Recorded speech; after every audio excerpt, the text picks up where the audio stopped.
जय हिंद दोस्तों, रखी करने के चैनल में आपका स्वागत है। दोस्तों आज के इस वीडियो में मैं आपको 4 जानकारियां दूंगा, जैसा कि आप पीछे बोर्ड पे देख रहे हैं। सबसे पहली जानकारी मैं आपको दूंगा, मार्च 2025 का एआई सेपेन का आंकड़ा जारी हो चुका है 30 अप्रैल 2025 को। और दोस्तों इस आंकड़े से हम अनुमान लगाएंगे कि जुलाई 2025 से कितना परसेंट डीएडीआर होगा। जी हाँ दोस्तों, एक कैलकुलेटर में हम इस आंकड़े को यूज करेंगे और हम अनुमान लगाएंगे कि जुलाई 2025 से कितना परसेंट आपका डीएडीआर होगा। इसकी जानकारी मैं आपको आगे दूंगा। फिर दोस्तों अगली जानकारी मैं आपको दूंगा, दोस्तों एक सरकार की रिपोर्ट है। जी हां दोस्तों, जब सरकार ने डीएडीआर में बढ़ोतरी करी, यानी 2% की बढ़ोतरी करी, यानी 53% से बढ़कर जब आपका डीएडीआर 55% हुआ, तो दोस्तों सरकार ने बताया कि इसका लाभ कितने पेंशनर्स को मिलेगा और कितने सरकारी कर्मचारियों को मिलेगा। और दोस्तों राजकोषीय घाटा कितना होगा सरकार को, यानी वित्तीय बोझ कितना पड़ेगा डीआर 55% करने से। तो दोस्तों इस पर एक रिपोर्ट है जो मैं आपको आगे समझाऊंगा। फिर दोस्तों अगली जानकारी मैं आपको दूंगा, दोस्तों एक पेंशनर्स हैं जिनको 3 महीने का डीआर का एरियर मिला स्पर्श की तरफ से, लेकिन पेंशनर्स खुश नहीं है। पेंशनर्स कह रहे हैं कि मुझे 3 रुपए कम मिले। जी हाँ दोस्तों, जैसा आपको पता है स्पर्श ने आपके एरियर को राउंड ऑफ नहीं करा, जिससे पेंशनर्स को 3 रुपए का, 4 रुपए का, 10 रुपए का नुकसान हुआ। तो दोस्तों पेंशनर्स अब जागरूक हो रहे हैं। जी हाँ दोस्तों, पेंशनर्स मेरे वीडियोस देख रहे हैं, जागरूक हो रहे हैं और वो सीपी ग्राम में कंप्लेंट डालने की कोशिश कर रहे हैं। ऐसे दोस्तों अपना हक लेने के लिए, 3 रुपए लेने के लिए पेंशनर्स शिकायत डाल रहे हैं इस पर्स को। जी हाँ दोस्तों, ऐसी दोस्तों एक पूरा केस है पेंशनर का जो मैं आपको आगे समझाऊंगा। पेंशनर्स ने मुझे मेल करी थी। ऐसी दोस्तों आप भी अपना हक लीजिए। इनकी पूरी स्टोरी मैं आपको आगे समझाऊंगा।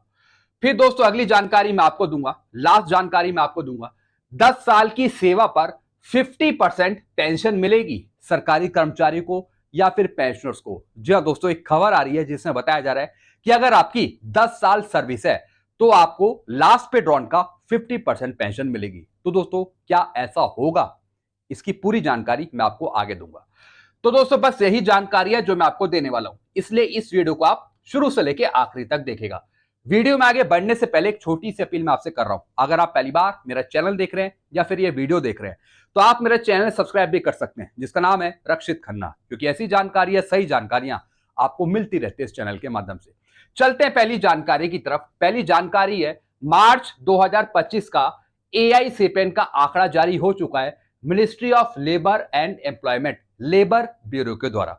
इससे पहले जो हमें आंकड़ा मिला था एआई सेपेन का, वो मिला था दोस्तों फरवरी 2025 का, जिसमें आंकड़ा था 142.8। जी हाँ दोस्तों, पिछले कुछ महीने से जो आंकड़े आ रहे थे एआई सेपेन के, उसमें कुछ पॉइंट की कमी देखी गई थी, आंकड़े कम दिखाई दे रहे थे। लेकिन दोस्तों इस बार जो हमें मार्च 2025 का आंकड़ा मिला एआई सेपेन का, उसमें 0.2% की बढ़ोतरी हुई है। जी हाँ दोस्तों, 0.2% यहां पे इंक्रीज हुआ है। पहले फरवरी में था 142.8, अब हो गया मार्च में 143.0। जी हाँ दोस्तों, अब दोस्तों हम अनुमान लगाते हैं कि जुलाई 2025 से कितना परसेंट आपका डीएडीआर होगा। जी हाँ दोस्तों, मैं आपको कैलकुलेटर की तरफ ले चलता हूं। सबसे पहले दोस्तों फरवरी का आंकड़ा आया 142.8, तब आपका डीएडीआर था 56.72। जी हाँ दोस्तों, जनवरी 2025 से 55% आपको मिला, उसका एरियर भी आपको मिल गया। अप्रैल की पेंशन भी आपकी बढ़ गई 55% डीआर लगा के। अब दोस्तों फरवरी का जो आंकड़ा मिला उसमें दोस्तों 56.72 डीएडीआर हुआ। अब दोस्तों जो मार्च का आंकड़ा हमें मिला उसका आंकड़ा कितना है 143.0, यानी दोस्तों मार्च तक आपका डीएडीआर है 57.09। जी हाँ दोस्तों, जैसे कि अभी 55% चल रहा है, 56, 57, यानी 2% की अभी बढ़ोतरी यहां पे हो गई है सिर्फ मार्च तक। जी हाँ दोस्तों, यानी 2% तो यहां पे कंफर्म है। जी हाँ दोस्तों, अब देखना यह है कि आगे कितना आपको मिलता है, 3% मिलता है या फिर 2% पर वो रहता है। दोस्तों मैंने इस कैलकुलेटर में जून तक बिल्कुल सेम आंकड़े रखे, यानी मार्च में हमें 143.0 मिला, अब 143.0 मैंने अप्रैल में भी वही रखा, मई में भी वही रखा और जून में भी वही रखा।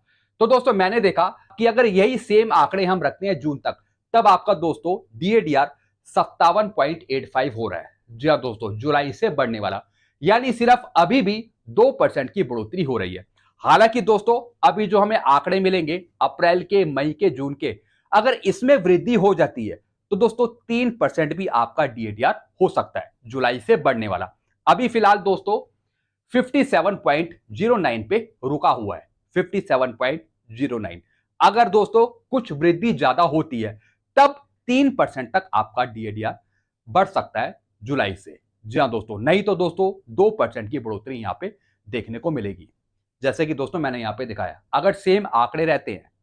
चलते हैं दोस्तों अगली जानकारी की तरफ। अगली जानकारी है दोस्तों सरकार की एक रिपोर्ट है। जब सरकार ने कैबिनेट अप्रूवल डीएडीआर की करी, यानी 2% आपका बढ़ाया जनवरी 2025 से 55% अप्रूव किया, तो दोस्तों सरकार ने बताया कि इसका फायदा 48 लाख कर्मचारियों को मिलेगा और 66 लाख पेंशनर्स को मिलेगा। जी हाँ दोस्तों, जो सरकार ने 2% की बढ़ोतरी करी उसका फायदा कर्मचारियों को और पेंशनर्स को दिया जाएगा। अब दोस्तों सरकार ने बताया कि वित्तीय बोझ कितना पड़ेगा, यानी राजकोषीय घाटा कितना होगा अगर सरकार 2% बढ़ोतरी कर रही है। अब दोस्तों सरकार ने बताया 6,614 करोड़ सालाना पर एनम, इतना खर्चा है दोस्तों, इतना एक्सपेंडिचर है जो आपको आगे बढ़ी हुई पेंशन मिलेगी 55% डीआर लगा के। जी हाँ दोस्तों, सरकार ने पूरा एस्टीमेट बताया, पूरा कैलकुलेट करके बताया कि भैया जो आपको पेंशन मिलेगी डीआर 55% के हिसाब से, उसका एनुअली एक्सपेंडिचर होगा 6,614 करोड़। जी हाँ दोस्तों, यानी आपको बढ़ी हुई पेंशन तो मिलेगी लेकिन सरकारी खजाने पर दबाव पड़ेगा, सरकार का ऐसा कहना है। यानी 2% की वृद्धि सरकार ने करी, उस पर भी सरकार पर वित्तीय बोझ पड़ रहा है, राजकोषीय घाटा हो रहा है सरकार को। दोस्तों कितनी हंसी वाली बात है। तो दोस्तों सरकार ने बताया कि भैया 6,614 करोड़ है जो पर एनम इसका एक्सपेंडिचर है पेंशन आपकी बढ़ाने का 55% डीआर के हिसाब से। बाकी एरियर आपको दे दिया गया है, जिनको नहीं मिला उनको आगे मिल जाएगा। तो दोस्तों आप नीचे कमेंट करिए सरकार की इस स्टेटमेंट से 2% की बढ़ोतरी पर राजकोषीय घाटा या फिर सरकार पे वित्तीय बोझ पड़ रहा है। इससे अच्छा सरकार अगर डीएडीआर को बंद कर दे तो दोस्तों राजकोषीय घाटा फिर सरकार को नहीं होगा। चलते हैं दोस्तों अगली जानकारी की तरफ। फिर दोस्तों मैं बात करूंगा यहाँ पे 3 महीने के डीआर के एरियर के बारे में। काफी ऐसे पेंशनर्स हैं जिनको डीआर का एरियर मिला 3 महीने का स्पर्श की तरफ से, लेकिन दोस्तों बहुत से ऐसे पेंशनर्स हैं जिनको डीआर का एरियर कम मिला। किसी को 2 रुपए कम मिला, 3 रुपए कम मिला या फिर 4 रुपए कम मिला। अब दोस्तों ऐसी एक पेंशनर थे जिनका दोस्तों रैंक था यहाँ पे सूबेदार मेजर ऑनरी कैप्टन। जी हाँ दोस्तों, इनकी बेसिक है 42,625। अब दोस्तों इन्होंने अपना 3 महीने का डीआर का एरियर कैलकुलेट करा, पूरा दोस्तों इन्होंने कैलकुलेट करा, इन्होंने पाया कि मुझे 3 रुपए कम मिले हैं। जी हाँ दोस्तों, राउंड ऑफ नहीं करा गया इस पल्स की तरफ से। अब दोस्तों यहां पे देखिए, अब दोस्तों यहां पे ये लिख रहे हैं गुड मॉर्निंग सर। इन्होंने दोस्तों मुझे मेल किया, इन्होंने मुझे बताया कि सर मैं मेल कर रहा हूं इस पर्च को, शिकायत डाल रहा हूं, क्या ये सही है, क्या मैं डालूं, और मुझे एरर आ रहा है, इस पर्च की साइट खुल नहीं रही है और मैं शिकायत डाल नहीं पा रहा हूं। तो दोस्तों मैंने इनको बताया कि अगर आप इस पर्च पे शिकायत नहीं डाल पा रहे तो आप फिर सीपी ग्राम में शिकायत डालें। हालांकि दोस्तों इन पेंशनर ने सीपी ग्राम में भी शिकायत डाल दी होगी। पेंशनर ने दोस्तों बताया कि मेरे को 3 रुपए यहां पे कम मिले, यानी इनकी बेसिक है 42,625। अगर आप इसका 2% करेंगे तो दोस्तों ये यहां पे आता है 852.5, लेकिन दोस्तों स्पर्श ने इसको राउंड ऑफ नहीं करा, यानी 853 रुपए यहां पे होने चाहिए, लेकिन स्पर्श ने 852 मल्टीप्लाई 3 कर दिया और दोस्तों यहां पे इनको पे कर दिया एरियर 2556 रुपए, बल्कि मिलना चाहिए था 2559। जी हाँ दोस्तों, यानी इतना एरियर इनका बनता है, लेकिन स्पर्श ने इनको 3 रुपए कम दिए। इसी के बारे में दोस्तों इन्होंने यहां पे मेरे को मेल लिखा है, पूरी जानकारी इन्होंने मुझे दी है। मैंने बताया बिल्कुल आप स्पर्श पे शिकायत डालिए, आप सीपी ग्राम में शिकायत डालिए। बात दोस्तों 2 रुपए 3 रुपए 4 रुपए की नहीं है।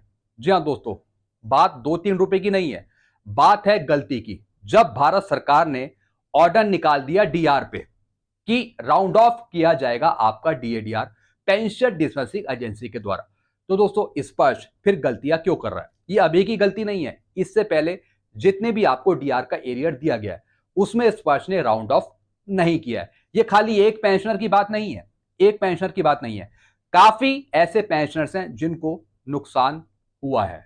जी हाँ दोस्तों, किसी को 2 रुपए 3 रुपए 4 रुपए कम हुए। अब दोस्तों 2-2 3-3 4-4 रुपए अगर हम टोटल इकट्ठा पैसा लगाएं तो करोड़ों रुपए यहां पे बनता है, लाखों रुपए यहां पे बनता है जो स्पर्श के पास जमा है या फिर भारत सरकार के पास जमा होगा। बात दोस्तों मैंने आपको बताया कि 2-3 रुपए की नहीं है, 2-3 रुपए 4-5 रुपए से कुछ होता नहीं है, लेकिन गलती सुधारने की बात है। स्पर्श गलती कर रहा है तो गलती स्पर्श सुधारे। जी हाँ दोस्तों, तो दोस्तों अगर आपको भी कम एरियर पे हो गया 2 रुपए 3 रुपए, यानी अगर डीआर के एरियर में राउंड ऑफ नहीं हुआ तो आप सीपी ग्राम में शिकायत डालें और जो गलती हुई है स्पर्श की तरफ से आप शिकायत डालकर इस गलती को सुधरवाएं स्पर्श के द्वारा, ताकि भविष्य में ऐसी गलती ना हो।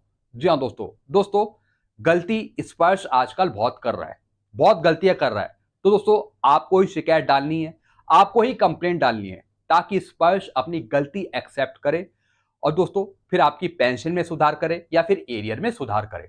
तो शिकायत आप जरूर डालिए, जरूर आप कंप्लेंट डालिए सीपी ग्राम में या फिर स्पर्श पे। चलते हैं दोस्तों अगली जानकारी की तरफ।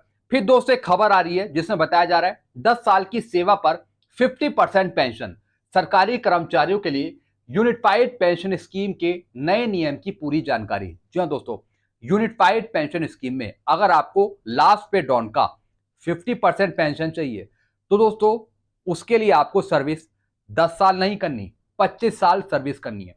मिनिमम सर्विस जब आपकी 25 साल होगी तभी आपको लास्ट पे डॉन का 50% पेंशन मिलेगी। अगर 25 साल से कम आपकी सर्विस है तो प्रोपोर्शनेट रेशो के हिसाब से आपकी पेंशन कम हो जाएगी। हालांकि 10 साल की सर्विस में आपको 10,000 रुपए पेंशन मिलेगी, लेकिन दोस्तों लास्ट पे डॉन का 50% पेंशन आपको चाहिए तो 25 साल सेवा आपको करनी पड़ेगी। ऐसी दोस्तों डिफेंस में अगर 15 साल आप पूरी सर्विस करते हैं तब आप पेंशन लेने के लिए एलिजिबल होते हैं। लेकिन कई ऐसे पेंशनर्स हैं जिनकी 13 साल सर्विस है, 14 साल सर्विस है या फिर इससे कम सर्विस है, यानी उनका मेडिकल बैकग्राउंड है, तब भी पेंशन दी जाती है। लेकिन अगर उनका कोई मेडिकल बैकग्राउंड नहीं है, यानी कि अगर सिर्फ 14 साल सर्विस है तब भी उनको पेंशन मिल पाएगी। 13 साल सर्विस है, 12 साल सर्विस है, तब उनको पेंशन नहीं मिलेगी। लेकिन दोस्तों सेंट्रल सिविल का एक रूल है जिसमें कि अगर 10 साल भी सर्विस है तब भी पेंशन यहां पे दी जा सकती है। जी हाँ दोस्तों, लेकिन दोस्तों डिफेंस यहां पे नहीं देता, डिफेंस मना करता है। वो कहता है भैया मिनिमम सर्विस 15 साल है, लेकिन दोस्तों कुछ रूल्स मैंने ऐसे पढ़े हैं जिसमें कि 10 साल, मिनिमम 10 साल पे पेंशन अलॉट करी जा सकती है। और दोस्तों इस पर कुछ कोर्ट केस भी चल रहे हैं। अगर दोस्तों कुछ कोर्ट केस एएफटी से फाइनलाइज हो जाते हैं तो दोस्तों 10 साल पर भी फिर पेंशन अलॉट की जा सकती है। तो दोस्तों इन्होंने तो दोस्तों यूपीएस की बात करी है। यूनिफाइड पेंशन स्कीम में 10 साल की सर्विस नहीं चाहिए 50% पेंशन लेने के लिए, 25 साल की सर्विस चाहिए 50% पेंशन लेने के लिए। तो दोस्तों ये कुछ जानकारियां थी जो मैंने आपको समझाई लास्ट पे डॉन का 50% पेंशन लेने के लिए। इसके रिगार्डिंग आपको और कुछ पूछना हो तो आप नीचे कमेंट कर सकते हैं, क्योंकि ऐसी जानकारी अक्सर आपको मिलती रहती है इस चैनल के माध्यम से। कुछ और पूछना हो तो आप कमेंट जरूर करेगा। Thank you so much.